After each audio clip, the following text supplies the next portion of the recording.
ભાવનગરના વરતેજ ગામમાં બે અલગ અલગ સમાજના ઝઘડા વચ્ચે તણાવભરી પરિસ્થિતિ। થોડીવાર પહેલાનો બનાવ છે, જેમાં સામાન્ય બાબતે ઝઘડો થયો હતો, જેને લઈ મામલો ઉગ્ર બન્યો છે।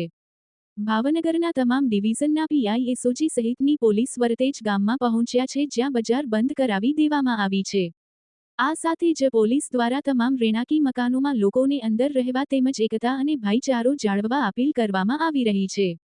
અજય બુધેલિયા, ન્યૂઝ 14 ભાવનગર। તમારું નામ બેન? આસુબેન, કઈ જગ્યાએ રહ્યો ને શું બનાવજો? વરતેજ ચોકમાં, વરતેજ ગાંધીવાળા ચોકમાં। શું બનાવજો બેન?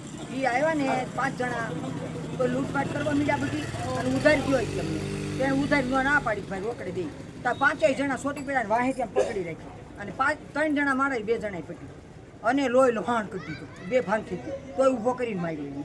કેટલા જણાને વાગ્યો અત્યારે? અત્યારે 2 બાપ દીકરાને। શું નામ છે વાગ્યો એનું? અલ્તાફ। બીજું? અમન। કેટલા જણા હતા એ? 5-6 જણા હતા। શું હથિયાર હતું ભાઈ પાસે? કઈ હથિયાર? હથિયારનો હાથ હતા અને એકના હાથમાં હતું, એકના હાથમાં લાકડી હતી। કોઈ જૂની અદાવત કરી? જેવું હતું કાકા। કોઈ જૂની અદાવત? જૂની અદાવત કાંઈ નહીં ભાઈ, આ તો અમારા આપ જગ્યાએ અમારા દાદાની દુકાન છે। બાંધવાનું કારણ બેન? બાંધવાનું કારણ ઉધાર ન જો ને તો ના પાડી તો એને કાટલો થોપી અને અંદર ઘડી ગયા 5 જણા અને કે એમના ઠેલા ભરી ગયો કે ઉધાર। અમારે એમ ઓલા પણ જોતા જ તો કે ઉધાર નહીં ભાઈ રોકડે લ્યો તો કે નહીં ઉધાર તો ન લીધો એટલે મારી 5 જણાએ વાયા પકડી રાખ્યો, 5 જણાએ માર્યો અને એના છોકરાની મારા વાળ તોડી નાખ્યા। આમ જો આ બધા મારા વાળ તોડી તો બોરી આવી પડી। આ વિશે પોલીસ ફરિયાદ કરી બેન? નહીં, નથી કરી। એમ અત્યારે કરવાની કરવાની જ હોય ને, ફરિયાદ તો કરવી પડે ને, બીજી વારમાં છોકરાને મારી જાય। ઓકે બેન, ઓકે।